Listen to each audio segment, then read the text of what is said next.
Hello there, Roy. How you doing today?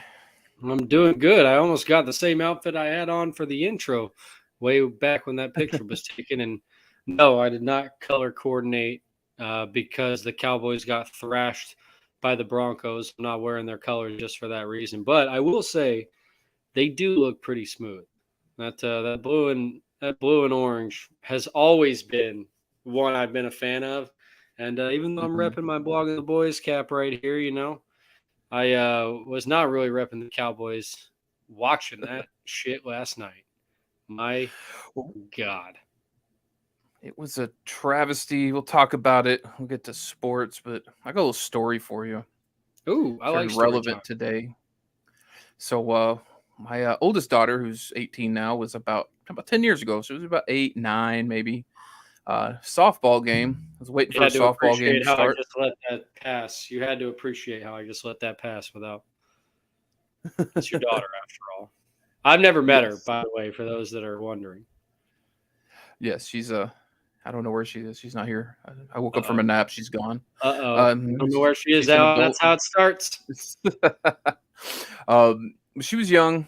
We were waiting for a game to start, and there's a game before. We got there early because they did like a little practice, and the game before was looking for a scorebook guy and official scorer. And I guess I'm the only person on earth that still knows how to score a baseball game, or at Ooh, least you in stepped up. the complex. And it was more like, anybody know how to like score a game? I was like, well, yeah. Oh, you want to be our scorer? No. Oh, please, please. So we go and score. I go get the book open. A little rusty, but I know the general gist of it. And I'm not watching the game really. I'm watching balls, strikes, hits, outs. That's all I'm doing. Um, well, there gets into an issue because I'm working with the official. One of the coaches loses counts of the outs. Goes and says something to the ump. The ump comes to me. How many outs? Two. No, the guy says there's one. No, there's two. No, you don't. And turned into him screaming at me in the ump about outs. Getting on I'm the sitting there thinking, volunteers. I yeah, mean, the and ump's and getting paid, right? God, for umps these days, I don't know why they show up.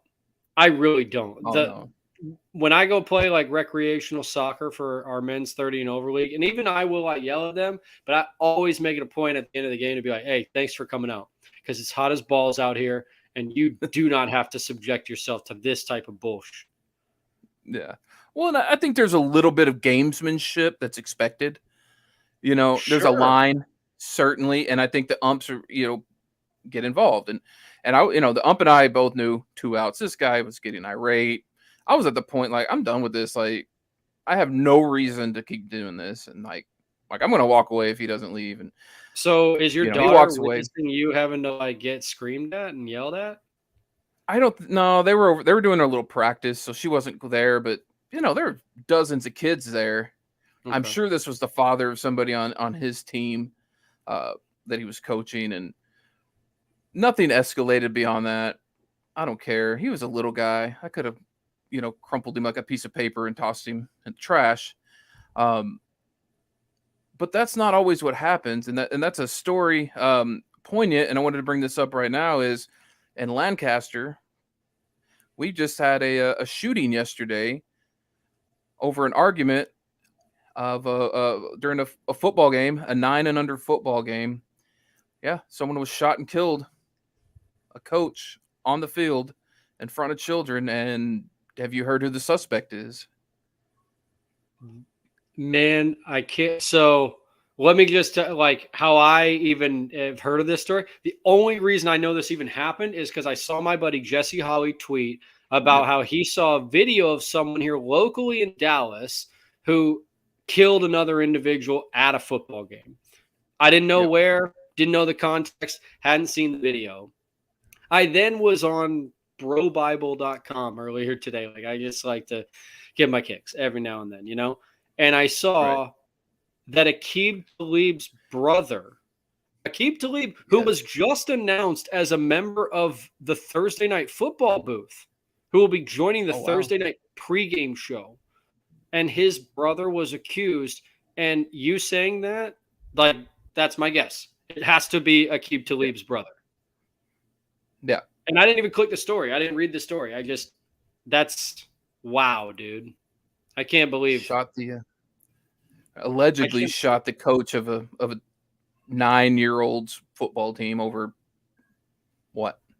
Now, was he another coach? Was he a parent? Was he? Well, I've seen the video. There's an argument. There's official and somebody arguing, and then you see them arguing, and then you see a huge melee in the middle of the field. Parents swinging, gunshot. Someone dropped their phone. Everybody's running at that point. But it's something that I think we need to bring up. Everybody needs to bring up this time of year because youth football has become very toxic in this area, and it's crazy. It's upsetting. It's how can you expect anybody to enjoy the game when you have parents that are just completely out of control on a game that means nothing. Nobody's career in the NFL, college career, even high school career, and some of these are at stake. It's fun. It's a Saturday together, but then you have. It seems like we're going to hear about this all year: fights, shootings, stabbings, football, soccer. I wonder all how this, many kids just like step away from the sport altogether because of how toxic like the outside of it is, right? The game itself is obviously for a lot of people either an escape or like something they love, right? Why would you do it otherwise? But the stuff that now comes along with it, and it's sad that it comes at that level. I mean, 9 years old, right? Like, it's easy to imagine that like money will trickle down to like high school athletes, high school football players at some point in the near future, if it's not already, right? Like, if you're being real honest about it here in DFW, there's definitely some money being passed between hands with players coming to play or transferring to specific areas to go play for a certain coach or a certain football team. Like, make no mistake. But at the same time, I wonder how many kids completely step out of it because of stuff like this, to not want to be involved in that at all. And as a parent, I'm like, I don't really want my kid anywhere near that stuff. I mean, if he wants to play football, I'll almost be like holding my breath, saying I hope that and not just because of this incident, but because of so many reasons, I think, around the sport. And this is just another cherry on top, as much as I love it. And am also gearing up for my fantasy football draft. Yeah. And that's I don't mean to start the show with something so heavy, but it's just kind of something that popped up. I saw too from Jesse Holly's tweets, and yeah, it's real. That's real, man. Yeah. DFW folks, if you're in DFW, man, love each other. We're a melting pot around here, you know. You got a lot of different folks, different backgrounds. You never know what someone might be going through. Think before you react. And golly, don't take games so seriously in children's games, but it is Sunday, Pre-sesh. August 14th, 7:55 p.m., and you're listening to the Well Below Average podcast. Nick is on vacation or at work or something. No, He's traveling driving to for Oklahoma work. City. That don't sound like vacation, my friend. I believe his last tweet was he's got an exclusive seat at the local Chili's. So yeah, we wish Nick good luck out there doing some work stuff. Hopefully have him back next week. And Roy with us here. That's me. Nice colors. I like the hat. I'm really checking out the hat. I like the light blue. I know, right? Thank you. They Nice got me this color hat. there. I should have been advertising this a little bit more. Old blog on the boys. Check out my podcast, Riled Up, on the Cowboys. Drops every Thursday. Just had my boy Jeff Kavanaugh on that here this past week. He was out in Oxnard, so very cool. And it's Cowboy centric, right? I mean, I do a little Cowboys here. We do a little Cowboys there, but this is very, very Cowboys heavy. Awesome. And did y'all just start back, or do y'all go the whole? We go all year, man. We pretty much go all year. Wow. Like every week, we put a pod together, and maybe a half dozen or so out of the year that we don't. But for the most part, yeah, man, we're pretty much every year, every week. Man, those lean times got to be tough to put something together. You can imagine. Thankfully, it's good that I have a good creative partner, and I try to be creative myself, but I just don't have the time that I used to come up with stuff. Yeah, it's tough. I'm in the same boat. It's hard to sit and be creative. I think and that's my problem with this is I'll think of stuff all week, and I'll note some stuff down. But it's when I'm driving. Oh, that's great. Listening to the radio. Oh, and I won't necessarily like copy, but it'll make me think of things we could do. And then I'm sitting here Saturday and Sunday like, what was that? I know. What do we talk about? I get it, man. It's somewhat of the fallacy of the business in general, right? Is like everybody hears it and kind of assumes, hey, I could do that, right? Who doesn't talk? But it takes a lot more than that. And it takes a lot more. Ultimately, what matters in the end in our society, entertainment. Is it entertaining? You can be informative, you can be opinionated, whatever. Is it entertaining? And hopefully we're doing that. Hopefully. I wish I had a better background, right? That's why I look at my background and I go, this is shit. Like, it's an embarrassment. But, I'm working on it. I'm not much I will better. work on it. I make a commitment. It will be better a year from now. Give yourself a little time. Yeah. I want to make it better, but I make no such commitment. But speaking of commitments, make it better. Let's just give a shout out to our sponsors real quick here. Directly above my head, we have Rodeo Coffee. They full are screen, full screen. Yeah, you're right. Right there above my head, Rodeo Coffee. I have their Instagram, pulling that up right now. Check them out, Rodeo Coffee on Instagram.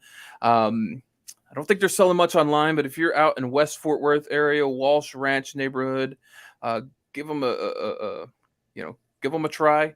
Rodeo Coffee, fantastic people, fantastic coffee. They're out there every morning. I know Monday through Friday, serving breakfast items, breakfast burritos, stuff like that. Good, nice stop. Need the coffee because otherwise, life's terrible. So check out Rodeo Coffee, Rodeo Coffee Co. on Instagram. Give them a follow. And always find them on Facebook as well. They have new flavors every month, and you can find their menu on there. The coconut vanilla cinnamon latte is screaming to me. My wife is going to do the iced hibiscus passion fruit tea, but that coconut vanilla cinnamon latte, I'm a flavor guy with my coffees. I make no bones about it, right? I make no apologies. And man, that I'm gonna have to come get some of that.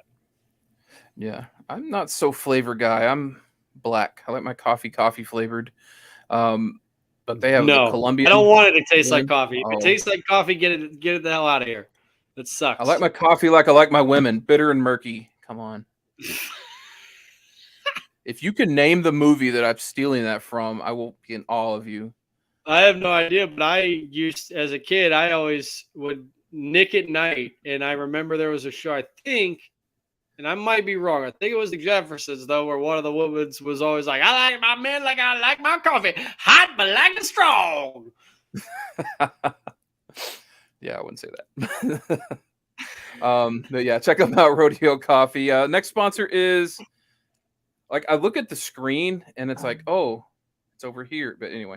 No, it's disorienting. Local Menace.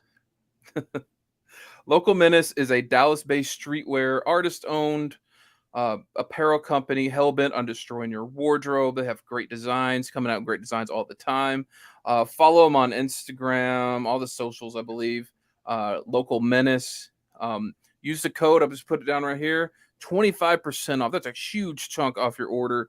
25%. Use code BEARDCREW. That lets them know we sent you. Lets them know that lets us know you're listening and following along.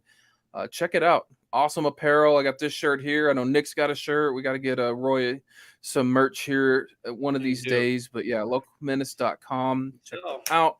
I'm not afraid to wear the merch. Yes, merch is awesome. We need some well below average merch. But anyway, check them out. If we get well below average merch, these guys are designing it. So Amen. We'll get that going. But yeah, Beard Crew 25% off. Localmenace.com. Check that out. And then our last sponsor is my company, Ish Beard Works. We're actually going through a little bit of a rebrand on September 1st. We're going to switch over to Ish Body Works because we do more than beard stuff. And a product I've been sweating and putting my heart and soul into. We got these. You ever used shower steamers before? No, that sounds amazing. Shower Oh steamers. man, you turn your shower into a spa. I got a 2-pack here combo. Dude, Got lemongrass, that will change the game. Get me one of those immediately, eucalyptus, bro. bro. Are I'll you get you. I'll kidding send me? you out some There is nothing eucalyptus, better. lemongrass. Dude, for people that don't know, if you've never had a steam shower, you are missing the F out, man. Mm-hmm. Quick story time, Yeah. but like for my bachelor party, I had a bunch of guys pitch in, and we got a really great hotel room at Caesar's Palace. Actually, my buddy RJ Choppy, former co-host and co-worker of mine, actually set us up and had a guy who hooked us up with a place at Caesar's.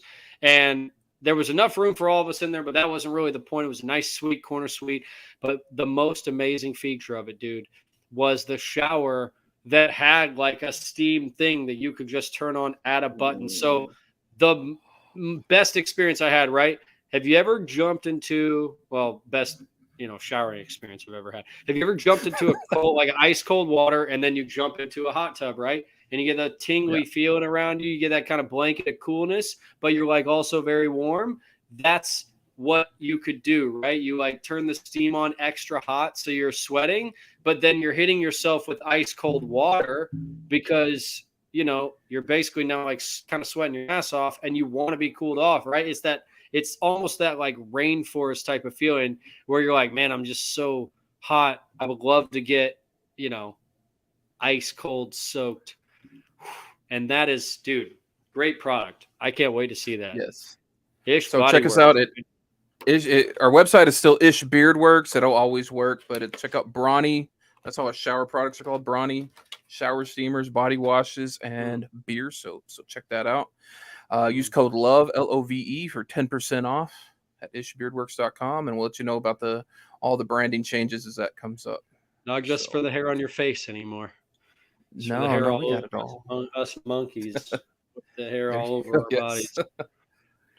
I gotta have my kneecap hair all soft, Getting old. Right. Yeah, my wife calls me a fur baby. That's weird. That's what I call my dogs, but I know. That's to each their own. To do. Well, let's jump into the show here. I'll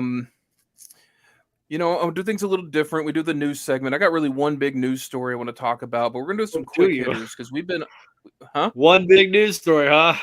Is there anything in the news going on lately this week that we would talk about?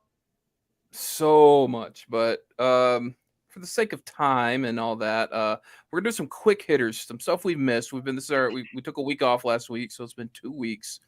And so some stories of interest that we need to follow up on that we've missed. Number one is we missed a 1-year anniversary of the Grand Prairie Cobra escaping. Not seen him for a year. Beno, been a little over a year. On the loose? Still on the loose, Evan? Probably not. Not at this point. No, he's dead. He's gone. Yeah. Bye-bye. Well, we'll miss you, Grand Prairie Snake. But it's been a year. He probably saw some wonderful snake things. Lived a solid, probably till winter. So, Grand Prairie Cobra, been a year. We'll miss you. Follow up, and I wish Nick was here because he mentioned something, all the little grass fires that had been happening. And a big one actually drove by in Benbrook, Texas, kind of west of Fort Worth, where Nick lives. There's a huge median fire. Well, they found out a gentleman here in Fort Worth, Texas, started over 20 fires, has admitted to starting over 20 fires in the area over the 7-day period in late July. Have you heard about that one? I hadn't, no, but that is that's criminality to another level. Like that, man, arson. And I know it's just, I don't know, man. That's just danger beyond belief. What the fuck are you doing? lighting fires that you can't put out. Now, at the same time, I guess, I was a young kid once, and I lit some fires, and I nearly lit a forest fire, right? If it wasn't for the fact that there happened to be an off-duty fire department individual, like watching from a distance as me and my friend were trying to stomp out this fire that we allowed to grow too large. Had he not been there, it could have got bad. We might have committed a whole lot of damage. But having said that, we didn't. So I can chastise this asshole and say, what's your problem? What's your excuse? I was 12. What are you? Why are you doing it? And because they now have him in custody, I'm pretty happy with that. And if we're going to let nonviolent drug offenders out, hopefully someday, you can replace them with these assholes and we can keep the prison industrial complex going. You know what I'm saying? Because we still got to replace them with something. And it's kind of off subject, and I know we want to fire through these, but I have a very similar fire starting story that you just gave. Lay it on me, man. This is why we do it. Man, maybe the same age, but I was in my backyard on the patio, so it was like there was part that was covered, and then it was concrete underneath, but it wasn't covered. And so I was getting lighter fluid, and I was like drawing stuff and lighting it on fire, drawing stuff. And so my house was like, so I lived here, and then back was another house. So it was like the garage apartment for my house, but it was separated. Our landlady rented that out. Yeah. And I didn't know the people. There's always people, it was every year or so there'd be someone new moving there. And a guy walks out of the house, walks up to the fence, chain link fence, pulls out his badge. Hey, I'm so-and-so. I'm a fireman with Fort Worth Fire Department.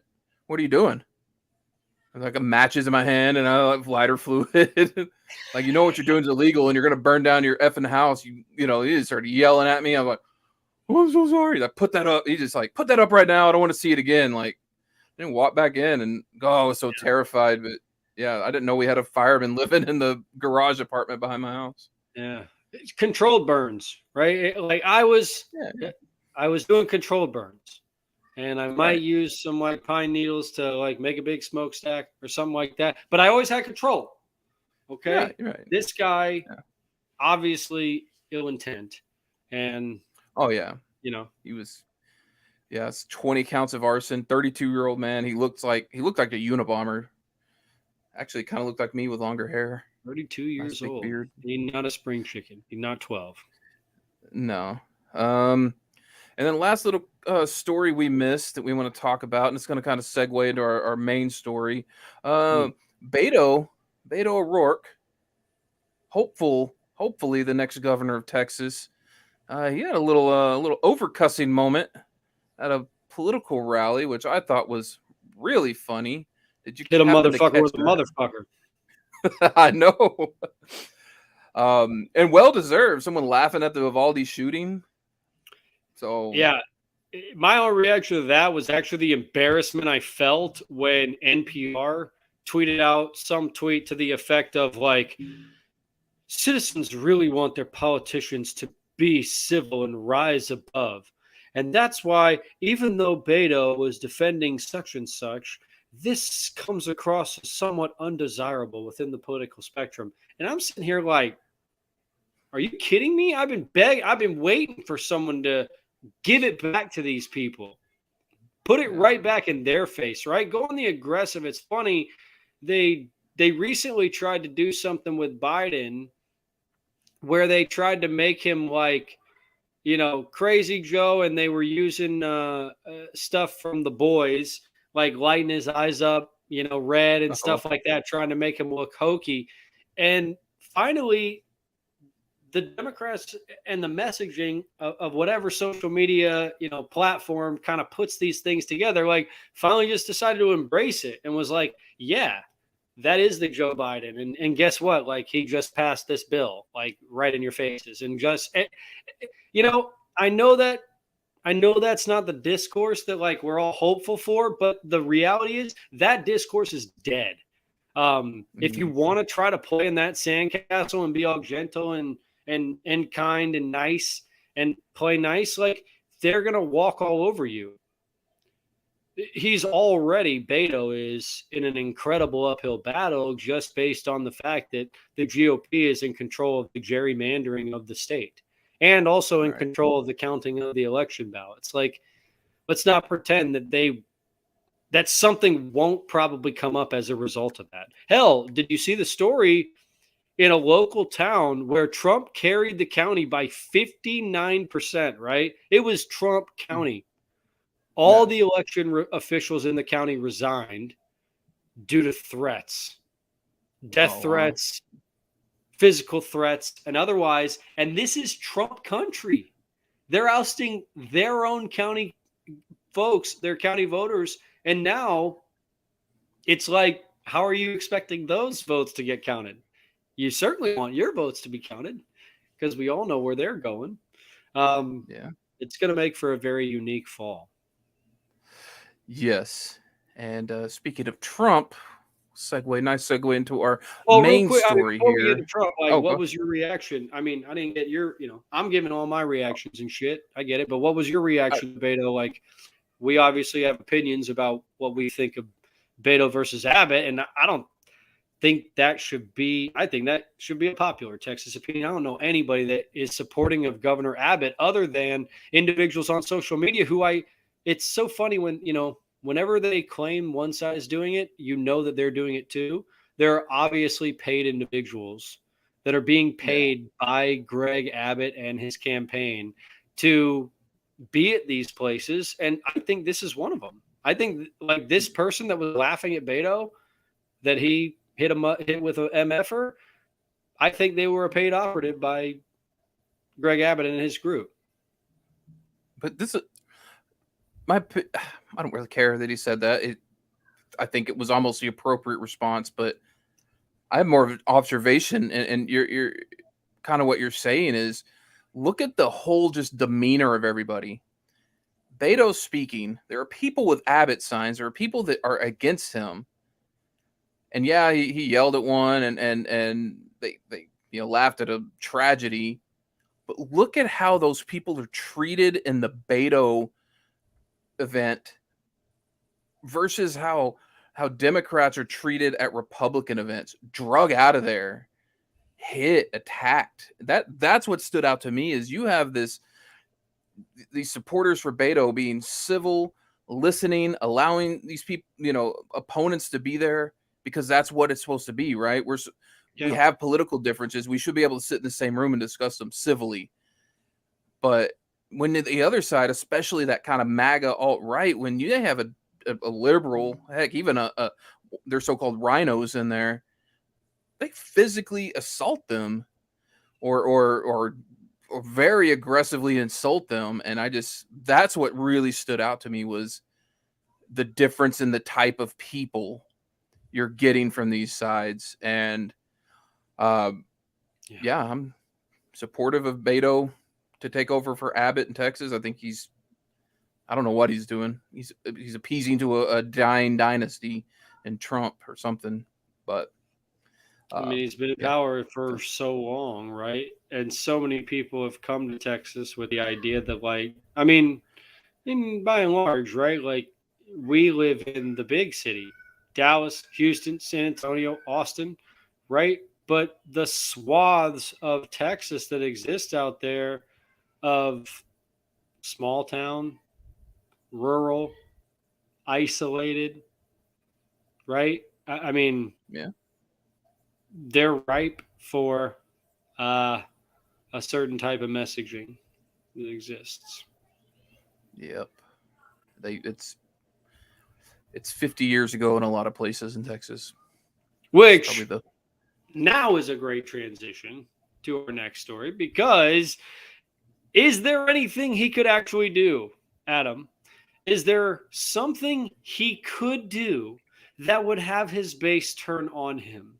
Because at this point, even being potentially charged with espionage for foreign countries is not enough to disqualify him, as some would describe him as the greatest American president in history.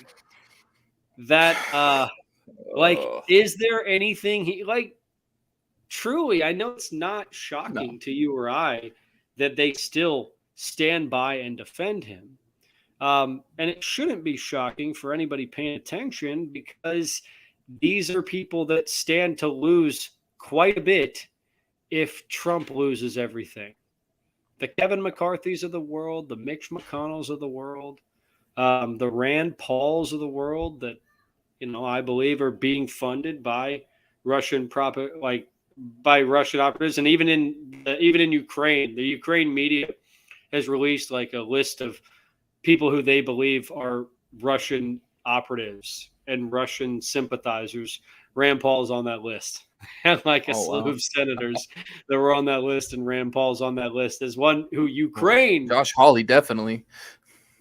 Yeah, although Holly was not listed on it, right? Oh, Tulsi wow. Gabbard was listed on it, but Paul being listed on it was one that was like, whoa, okay, um, yeah, bud, keep trying though, keep trying. I don't think there's much that would sway his base. Now, I haven't heard this, and this is my thoughts on him. The raid of the FBI searching Mar-a-Lago, like Trump Jr.'s up there saying, "Oh, it's suspicious that Epstein's lawyer, which he wasn't, became a judge appointed by Trump and signed this warrant. Oh, why isn't anybody talking about this?" Yeah. I Why so isn't anybody talking about putting two totally unrelated things together and trying to make a conspiracy out of it? Why isn't any Alex Jones? Where are you, oh man? god, This is your lane. Why aren't you talking about it? Well, no because one's he has a talking huge about it, Donald. trial. Yeah, because no one's talking about it because we're not wasting our time talking about absolute bullshit. We're not. Well, I mean, I know you want us yeah. to do that. I know that would be the ideal circumstance for Trump and company is to have us talk about a bunch of other bullshit because then they can do what they've tried to do so many times. I just get over it. It was 8 months ago. It was 10 months ago. Why would you even bother to even be investigating it now? On the flip side, you come to find out that the investigation kind of began 8 months ago, Adam. And then Mhm. you got to say to yourself, well, guys, uh, they've not really been slow playing it. They've been playing it exactly the way that the timeline of these types of investigations typically go, especially when they gave as much grace as they gave to Trump. When we come to find out, they actually multiple times asked him and requested to confirm that he had returned all secured and classified documents. And he stated that he had. Um, it's just hilarious to hear the justifications from, well, he's the president, so anything he takes from the place immediately gets declassified as a default, right? These are the same people claiming that Hillary Clinton having her own email server was grounds of a national security threat. They still the lock her up chance came as a result of that investigation, which turned out, absolutely nothing. So it's interesting to see where it's going from here, Adam. And then to hear that Trump actually tried to reach out to Garland and almost ham-fistedly mafiosoed his way to trying to intimidate him again. Hey, Merrick, Oh, I want the call released I've on been that. talking to people around the country. They're going nuts. And by the way, they are, because we had a shooter at the FBI headquarters in Chicago, was it? Cincinnati? I think it's Cincinnati. yeah. I don't know. We've had FBI agents and the FBI itself claim that they've had an unprecedented number of death threats against their agency and against their agents. The two agents that served the warrant against Trump, whose names were redacted when Merrick Garland, released those documents, Trump released them so that they could be doxxed and harassed by his base. And this is the side that claims to back the blue. This is the side that Law and claims to order. be the side of law and order when it appears that everything was done by the book and lawfully, and yet rules for thee, not for me. That's the Trump way of life. So I have a theory and a thought on this. I want to run by you, see what you think. So illegal activities, closeted skeletons are a currency in Washington. Everybody has their You know what I'm saying?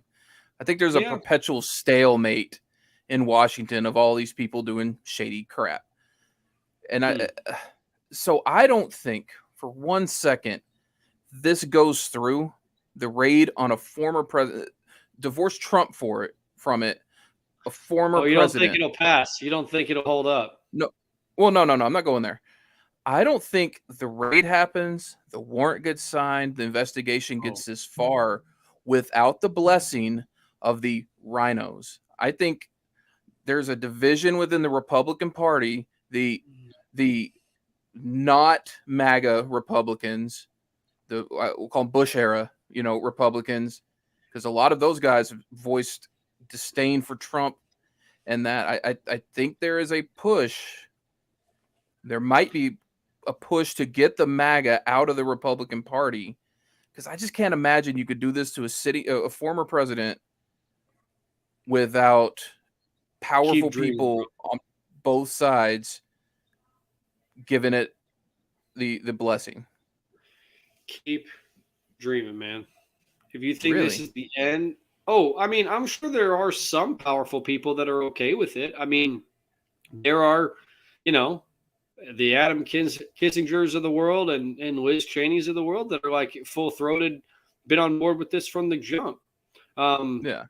But I don't know how many behind the scenes rhinos really are greenlighting this. Like, I don't necessarily know if Mitch McConnell is greenlighting this, because I believe the rhinos, the most established ones, the Lindsey Grahams, if you want to call them that, although I don't even really consider like him or Ted Cruz or Rubio to be rhinos, because they've all gone, hook and step or lock and step with Trump. But all these guys, they all have something substantial to lose if he is found to be guilty, because a lot of them asked him for pardons, right? If he goes down, every single one of them that asked for a pardon, like, doesn't it probably come back to them at some point? It's man, I get what you're saying. Like, the idea that, the rhinos would have to be involved in it, but I don't necessarily know that they would. I feel like it could go this far because, quite honestly, they're all Trump appointed. All the people that signed off on it, the FBI director, everybody that signed off on the raid was Trump appointed. So that's where, like, that's really all they need, whether they have any rhinos on board with it or not. God, I think there's I think the Marjorie Taylor Greens and the Boberts of the Republican Party, I have a feeling that the traditional Republicans, rhinos, what do we call them, are maybe getting tired of the shtick. I think, because they're doing so much damage to the party. You're too hopeful, man. You're too hopeful. I gotta think Mitch McConnell's sitting there thinking, like, this is getting beyond ridiculous. Like he hasn't tweeted anything about, like, I went and read his tweets. Like, is he saying anything? He's bashing the bill that got pushed. They're all quiet because they I mean, the only ones that are stepping out of pocket again are the ones that are like complicit, because they don't know where this is going to go, and they're just trying to throw shit against the wall to like tie it up and slow it down. And I think Mitch Harper was one, like an Ohio Republican that I saw on the Sunday morning, kind of CNN, that was just absolutely getting worked by the host on there. I was very proud to be watching that. But yeah, man, it's still going to be so slow. I don't know when it's going to come to a head.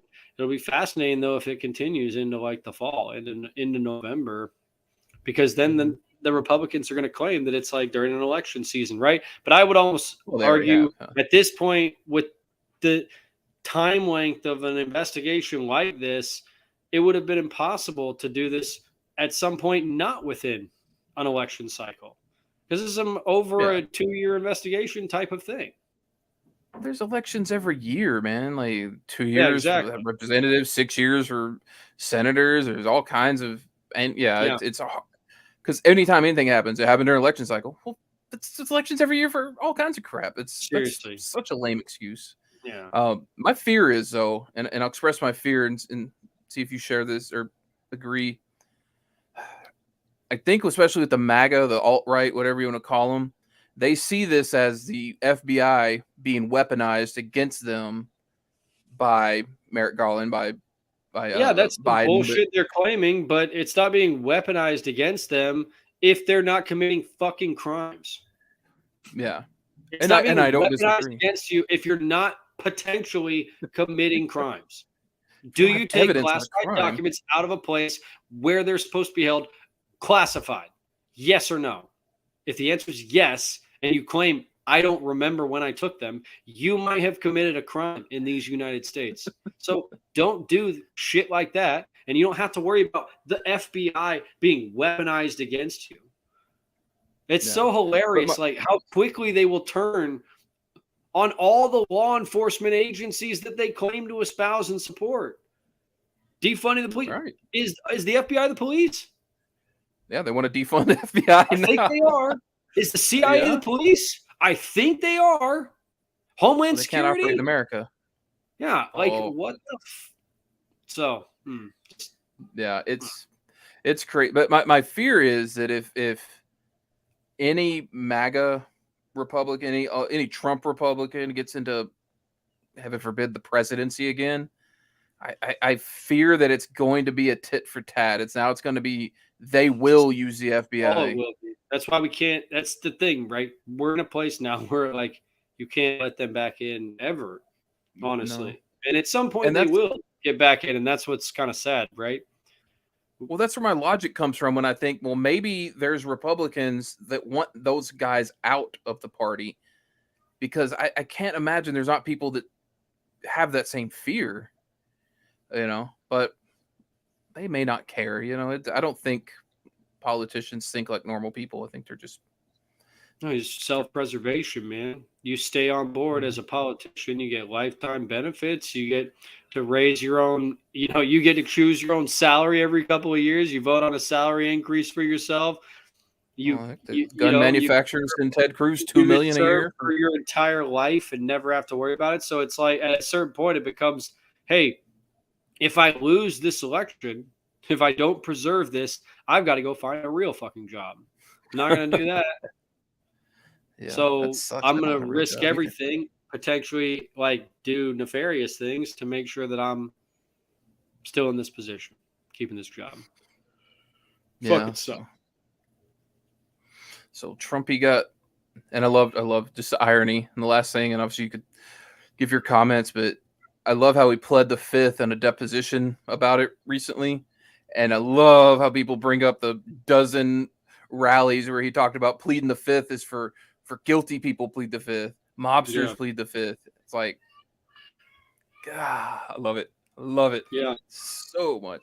Yeah. Same guy that once took out a full-page ad praising police and claiming that anybody who pled the fifth had to be guilty, right? And deserved the death penalty. But that's what Trump is. Again, rules for thee, not for me. When it comes my time to do it, there's a different reason and a different justification for it. Oh, yeah. He's a martyr. But anyway, nice spirited discussion there. But do we have a Roy segment? Do we have anything for me? I could always give you one. I am now at this point of my life and with my kids, like I don't really know what the hell to do to keep them entertained anymore. Like we have Legos and stuff at the house. But that's, toys and stuff at the house, but like how much can you do, right? So I took my daughter to jumping pit, to a trampoline park and what I am fascinated by about trampoline parks, they have seemingly sprung up out of nothing within the past like maybe 2 or 3 years. And now they own the birthday scene.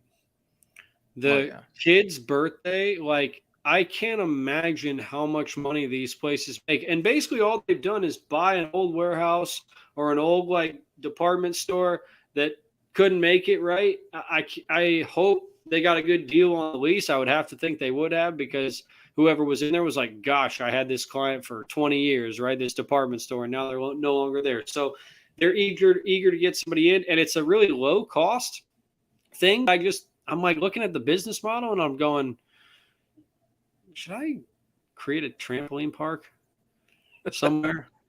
Like, is Music City Mall about to be its own trampoline park? The local mall near me that I feel like is very close to death and perhaps then a rebirth, that happens with these malls. Could you But imagine an entire dead mall being repurposed to a trampoline well, park? Like being so able to jump off the top decks.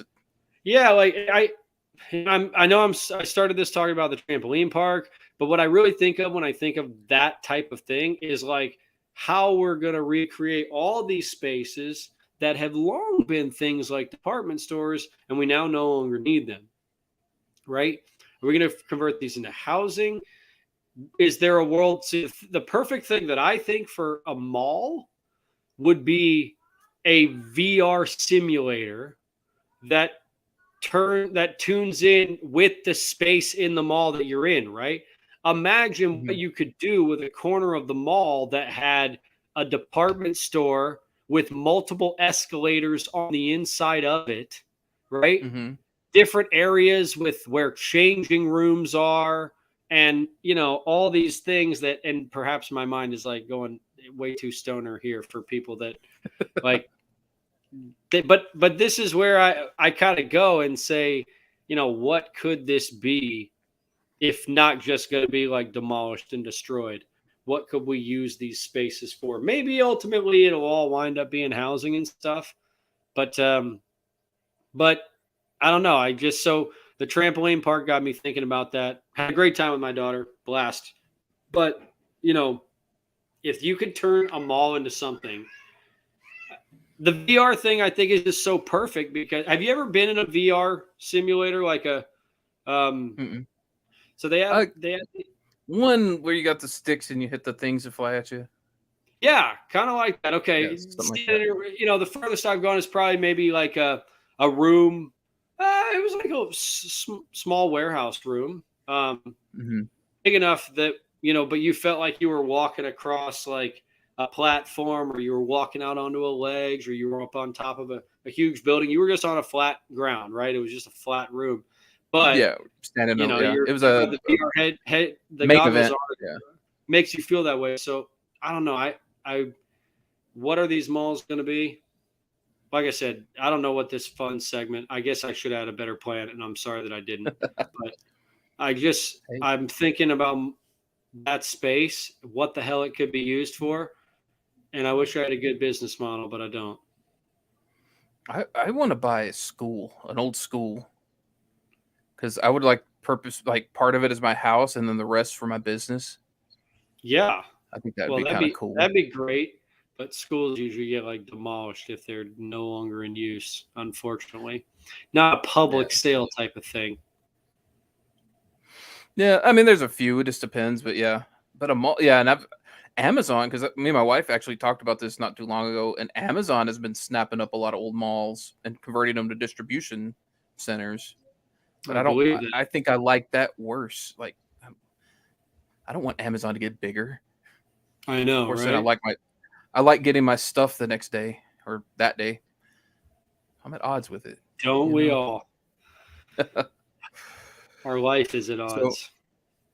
yeah, so maybe we can buy a mall and make it just like little podcast studios, rent it out for people. No, We pod. we pod. There we go. Instead of we work, we pod. There you go. Well, that was a very fun segment, It and wasn't. I'm let's move on sorry I to. blew that. That was a bad segment, Oh, but you're fine. forgive me.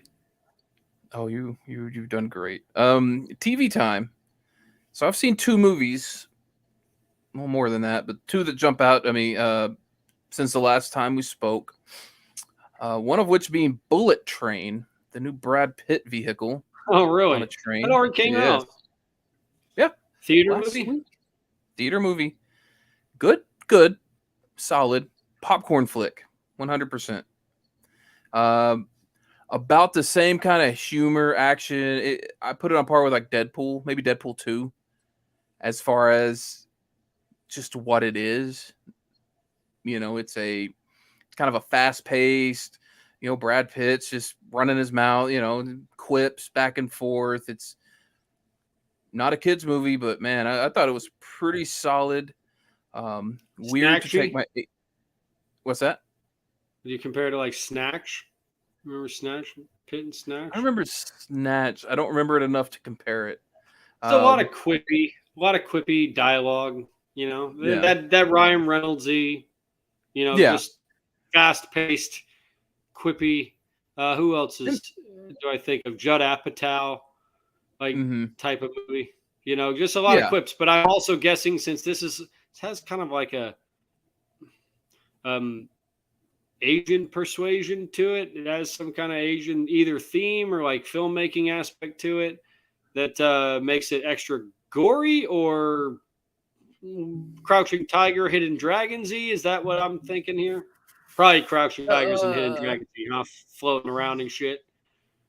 no, nothing like. Well, yeah, I guess They love there is that filmmaking. So it does take place in Japan on a bullet train, it. right? Okay. So there Aptly is named. all that. Yeah.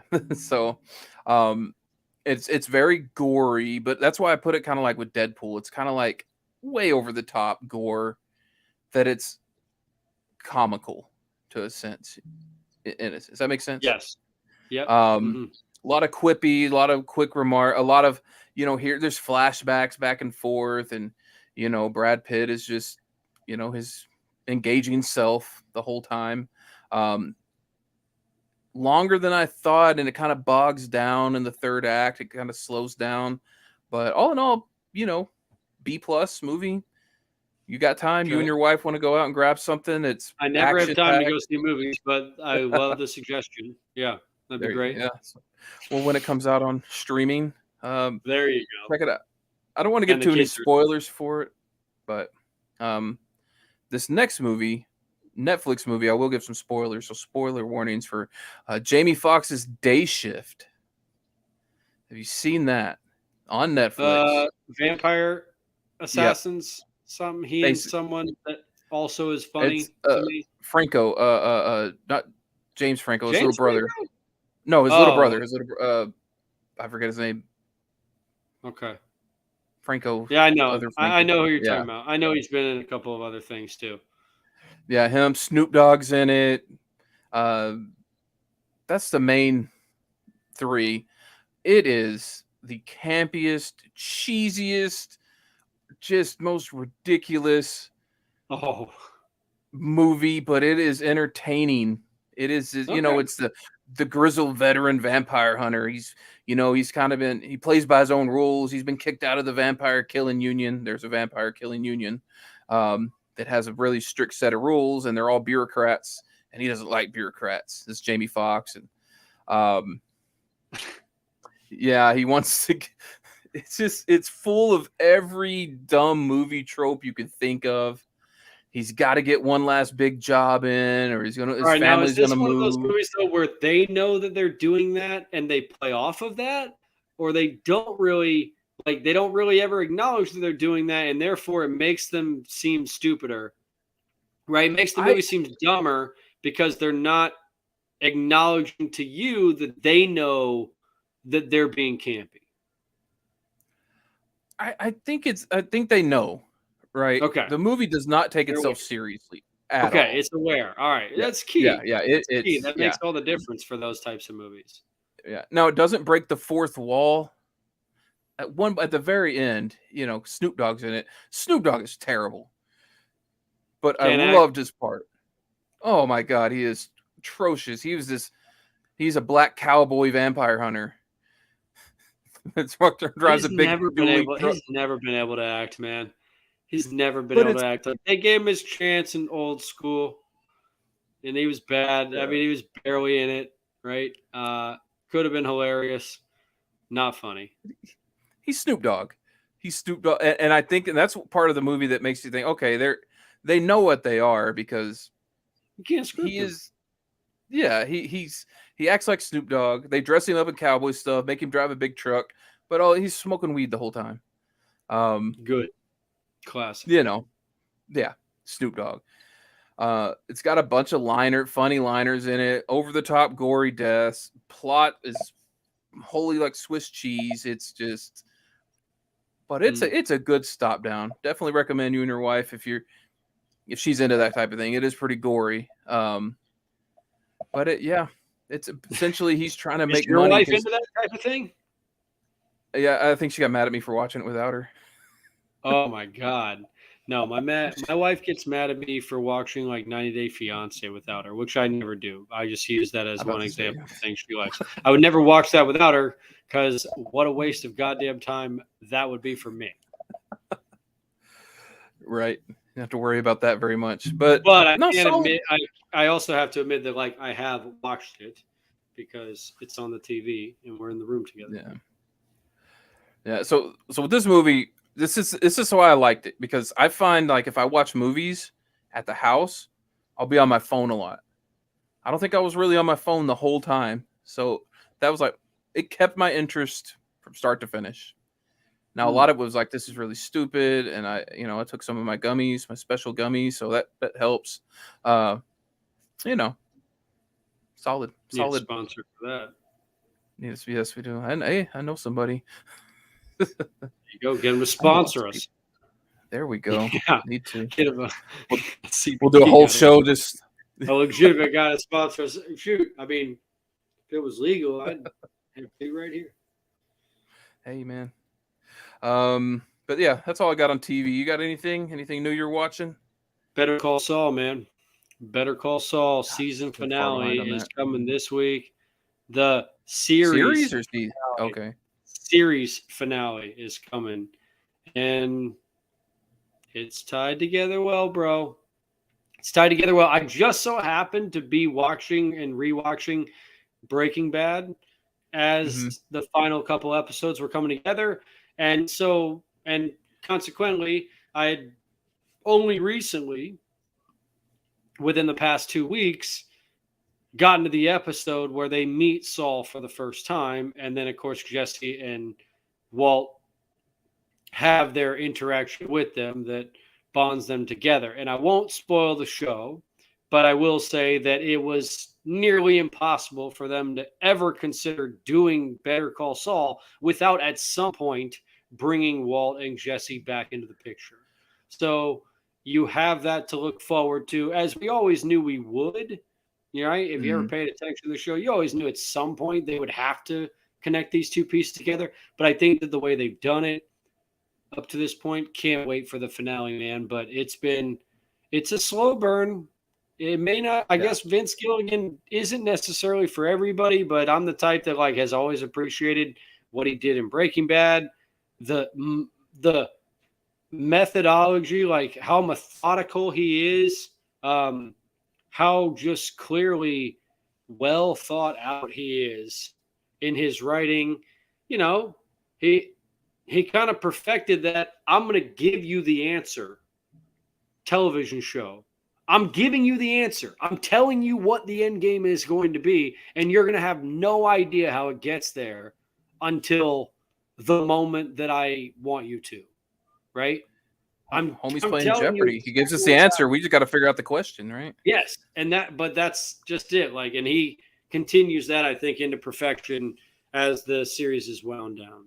So can't wait to see what the finale is about. I won't say anything else about it. We'll see where it goes. I need to catch, like, I think I left off the season spoilers where Jimmy's brother dies. Oh man, you're way behind then. Yeah, you're probably that's like season 3. There were more seasons of Better Call Saul than there were of Breaking Bad. What season is this one? 6? This one is season 6. Now keep in mind with Breaking Bad, there were only 5 seasons, but there were some seasons in which there were 20 episodes. So there were more episodes in Breaking Bad, but there will be more seasons in Better Call Saul. There have been more seasons. Yeah. I mean, at this point, obviously, I'm just going to wait till it's over, and then I'll probably binge it all. But, I mean, you could start now because you ain't going to binge it by the time the final episode airs. Oh, you challenging me? When's it air? Like tomorrow night. Oh, okay. Probably not. I got better stuff. Literally, you cannot fit the entire series in before then. So start whenever you want. Yeah, no big hurry. But yeah, check out those movies. Yeah, I'll catch up on Better Call Saul. But let's wrap up on some sports. You're a sports guy. F-ball is back, or football. I like to call it F-ball. A little risque. It's cute. I like that. But it's kind kind of It's subdued. barely It's back. It's preseason. barely back, I Adam. know. It's not really fucking back yet. And that's what if I wanted to do a Mhm. step in for Nick hates it, what Roy hates is fake football trying to pretend to be real football. And I used to kind of be okay with it, like USFL, AFL, all this stuff. Now I have no time or use for it, right? Yeah. These games are being played by players who, like 80% of the guys out there for these preseason games, are guys we will not ever see. Right. That's a far cry from what it used to be when guys might play an entire half of a preseason game. Well, we get Zach Wilson injuring his knee, some fearing he might have torn his ACL. Well, thankfully, it's only going to be about a 2 to 4 week injury, but even that is a critical time period of time lost for a second year quarterback and a team that is going to already probably be chasing the Buffalo Bills out of the gate. So that Mhm. is reason 1A, however you want to say, why we'll probably never see great players in preseason again, which is why they probably need to just reduce it to 2 games and extend the dual practices. I believe Yeah. more gets done in terms of development and understanding what actually a player is about in these dual practices than I do sometimes in these games, because these dual practices have guys stepping into a role where they're, working with the first team, right? And they're maybe the Mhm. one weak link, as opposed to trying to evaluate guys who are working with entire groups that they're probably not going to be working with when the regular season comes around, and players they're not going to be playing against. The players they're going to be playing against are much better because they're going to be the Yeah. ones that actually made the football team. So, my instant reaction to that game in particular, what's changed? Mike McCarthy and his penalties. Everybody's trying to, like, I guess, defend Tyler Smith, and some of the penalties maybe weren't penalties or whatever. Whenever you get sideways on the offensive line and then the defender falls down or is taken down, whatever that is, right? Even if that's a one-arm pancake or you threw him into oblivion in the other direction, like, you're probably going to get a hold for that because you're Yeah. not parallel to the line of scrimmage, or you're Yeah. Definitely. perpendicular to it, right? You're facing the sideline. So Yeah. it's hard to imagine that. And Tyler Smith like had a couple of them. I guess if I had to say, there were some bright spots, like the defensive line was very solid. Neville Gallimore, I think it's going to be a nice Oh little yeah. piece coming back Fowler. from an arm injury. Really good. Fowler, although like inexcusable on the flag, getting a free But he set did. it out. What? That was a clean hit. It was That a was a clean clean hit. hit. You thought it was It for was. real? Like, are you saying I. that for real? Yeah. I thought it was a clean hit. He has head around. He didn't spear him. Hit him in the chest. Ball was Man, still just left his hand. it's just He like just hit him. timing of it. Yeah, the lateness of it. Well, I didn't even think it was that late. It reminded me of the Randy Gregory roughing penalty in Minnesota last year. Almost identical. mm. Well, Uh, I just tell you, it, like, what I will not suffer for this season, dude.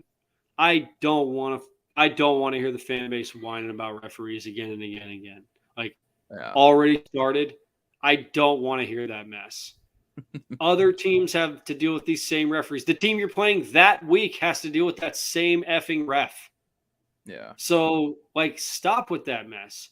Every team every week can point to a penalty that they were called against that they didn't feel like they should have been called on. Every single team. But when you have 10 and the other teams have 3 consistently, you need to take a look in the mirror and figure Yeah. out who's really responsible for all that. And I don't know. I mean, like I said, everybody's wanting to, like, saw shoot on Blogging the Boys. Someone wrote an article about fans wanting Mike McCarthy fired after the first preseason game. Like, all right, like, step back and chill just a little bit, y'all. Like, he also didn't have his starting quarterback out there. We know how bad the team looked like when they didn't have Dak out there, right? So relax a little bit. He's gonna have Dak when the regular season comes around because he's not gonna play him in the preseason. Thankfully. Yeah. Well, and I even think with Tyler Smith's penalties. Well, the first one, I think he just hit the guy so hard it turned him and the other guy. But anyway, I don't think it's going to be as big an issue. He's got time to clean it up. However often he has Tyron Smith there will help. I don't know if Beatich will help, but I think having the whole line out there is going to be a benefit. But heck, look at what Philly put out there with the what's his name from Georgia?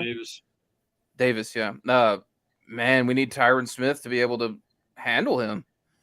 Well, it's going to be Beatich trying to handle that dude. Him and Zach Martin are going to try to team up, and like maybe Tyler on the other side, but I'm sure they're going to move him around. Look, dude, you're talking about Philly, but the Commanders too. I mean, Chase Young is Montez Sweat, Josh Smith, or a lot of names that done crap. That's what I hear. Yeah, dude.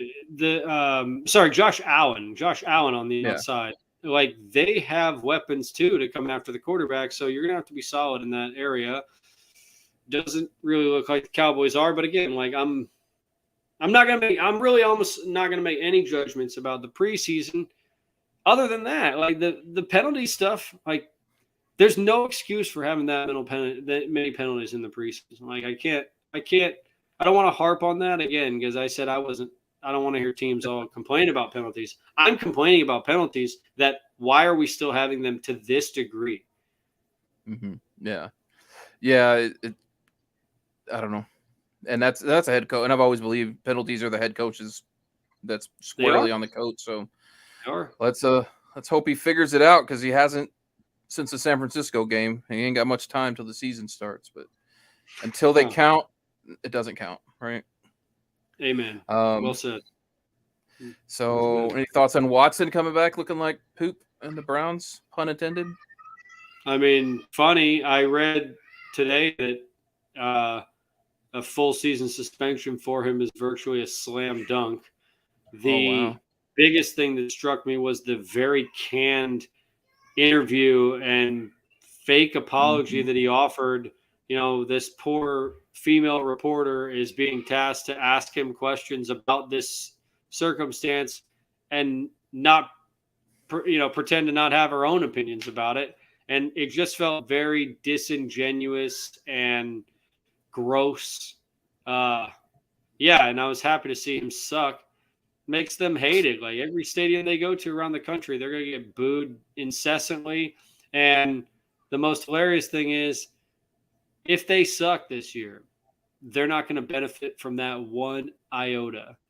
Because guess who has their first round pick next year? The team they traded to Deshaun Watson for. Heck, they may help Houston become a power next couple of years. I know. I hope not, but possibly. Possibly. We talked a little. I don't know if it's Malik Willis looked good, and Wilson. He was my top quarterback in the draft. I thought he was the best quarterback of the draft. He had the deep ball, and he had the mobility. Now he's playing at Liberty. He didn't get the greatest coaching. He's got a lot of refinement to do. But man, I think y'all got a winner here in Tennessee. I did too. I mean, but at the same time, a third round draft pick, thank goodness he fell all the way to the third because, there's absolutely no pressure on him to be the guy this year. No one's expecting him to be. Ryan Tannehill's still on a contract that says he's the guy. But after this year, like it's a total toss up. So it'd be nice if he could develop a little bit like Dak Prescott. And, be a third round draft pick that can immediately step in and start winning some football games. He may even get a shot this year if Tannehill gets hurt or otherwise. If they struggle, he's going to be in there. I believe Vrabel will pull that trigger. Yeah. And to me, the biggest asset a quarterback brings is a deep ball, and he's got it. So, we'll see. I don't know how the receiver core is looking there these days, but dicey, bro. Real dicey. Real dicey. Same in Dallas. No, not as dicey as Tennessee. It ain't. They think your Dallas is bad, bro. But you at least got CeeDee Lamb and Dalton Schultz. The Tennessee Titans Gallup on his way.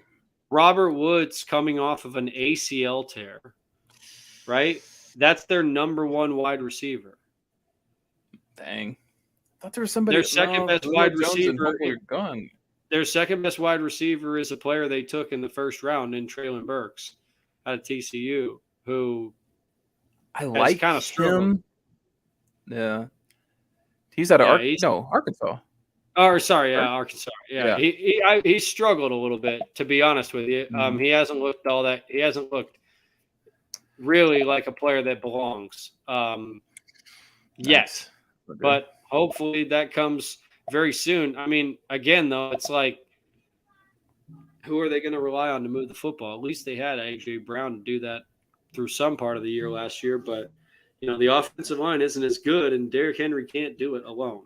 You basically can't do it alone. I mean, I guess he did it as much as a running back can last year, but it still wasn't enough. Well, I just worry, and maybe Derrick Henry is the exception, but man, when the running backs fall off, they fall off hard. And I know. You never know. It's only a I matter don't necessarily of time. think it's With I don't his, think it's going to be this year necessarily, but yeah. No, with his mileage, it's only a matter of time. Yeah. So that could get a little rough there, but Dallas plays them, so we'll have to have that week will be fun. A nice little battle. I've been seeing a lot of your tweets lately. You've been following the European football, talking about that a little bit. Any thoughts on European football? Okay, I mean, real quick, English Premier League football's back. Manchester City is still the class of the league. Liverpool's a close second. You could call them 1A and 1B, but I actually do think City is kind of like in a one position all themselves. Liverpool, you could say, is on a tier of their own as well, if you want to put them in that group, because they are above the next best group in Chelsea and Arsenal and I throw Arsenal in there. They maybe don't necessarily deserve to be in there right away, although I do think their team looks like it can be in that top four finally this season. But, I mean, Tottenham, Manchester United is in abysmal form right now. They're doing stuff they haven't done in 100 years. In fact, their manager just lost his first two season openers, and he's the first one to do it in 100 years.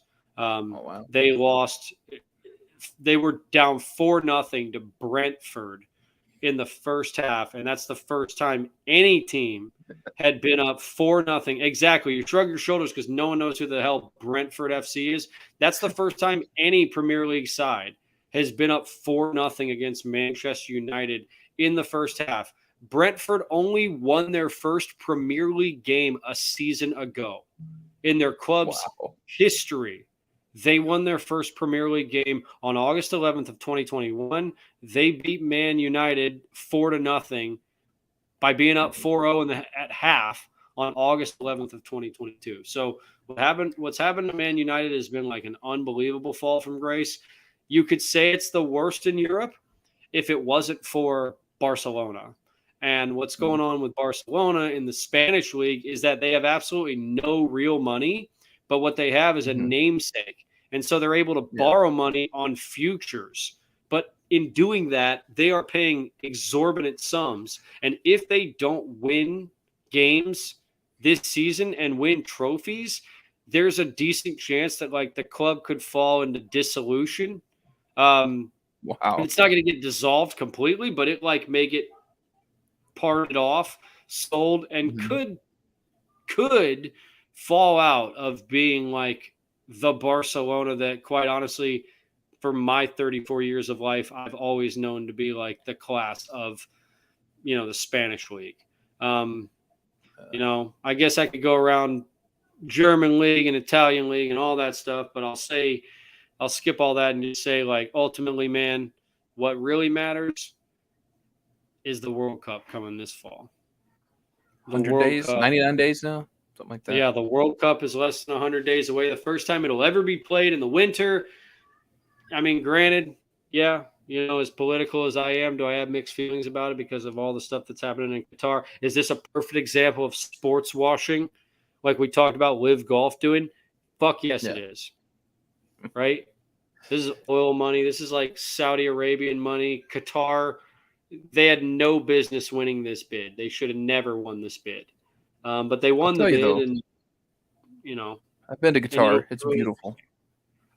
I hear that. And I think what we will see on television for the most part, I think will reflect that beauty. I think it'll be probably one of the most stunning World Cup productions we've ever seen because all these buildings and venues were built specifically for this purpose. So, Hmm. I almost wonder if we will have like you ever seen the movie The Interview with James Franco and Seth Rogen, where they interview Yes. Kim Yeah. Jong Yeah. Un? They Yeah. and when they go there, Kim Jong Un goes out of his way to like make a show of what they see, and it's Mm. a stark contrast from what the reality is that the people face on a daily basis. I think that's what we're going to see in Qatar. I think we're going to see Oh only yeah. the beauty, and it'll be up to the investigative reporters of CNN or whomever of Sky Sports, right? When they come into these big events and all eyes of the globe are on this place, well, that's when the investigative reports will come in and say, "Hey, by the way, did you know these human atrocities were going on? Did you know this corruption was going on?" And like that's stuff that I think still needs to be absorbed even when you love the sports aspect of it. But damn it, I'm sorry. I can't take politics out No, of no. anything. Politics isn't out of anything. Fuck it. I Sorry. have. It's not out of anything. I'm not. I'll save it for next week, but I do have. I don't know if I've told them stories about Qatar. How like if you're not a Qatari citizen, how it works living there. Have I told y'all that? No, no. Because I You've went lived there? visited. Visiting is I one thing. visited. Well, there's an Air Force base there, and I went on R&R. Okay. And I went out into Cool. the city, and there's the city, and then there's like the outskirts where the non-Qatari citizens live. And I was chatting with a couple of people there, and they explained the dynamic of how their lives are. But I'll save that for another episode because that's kind of in depth how that all works. Well, But the next time we talk about that, we can also talk about Neom. who? Have you heard of Neom? Neom? No, I don't think so. Neom is apparently the design of a Saudi Arabian prince. Well, maybe that's probably not right. I'm sorry. I need to take that back. But it's the design by a group who wants to basically make 170-kilometer long like city, but it's only like a couple hundred feet wide, and it will stretch this long. I need to show you. Oh, God damn it. I'm sorry. I bring something up like that, and then I just look up Neom. Type in Neom. It's called the Okay. Line Neom. It's a Saudi Arabian smart city in northwestern Saudi Arabia. It's planned to incorporate small city technology and to function as a tourist destination. And it's supposed to I think be I've powered seen by this. 100% renewable energy. If you've been on Twitter, you've probably seen like promotions come across your timeline about I this think I've shit. heard. Yeah. And Now it's again, familiar. yes, I was right. It is the brainchild of a Saudi Arabian prince. And yeah, 100.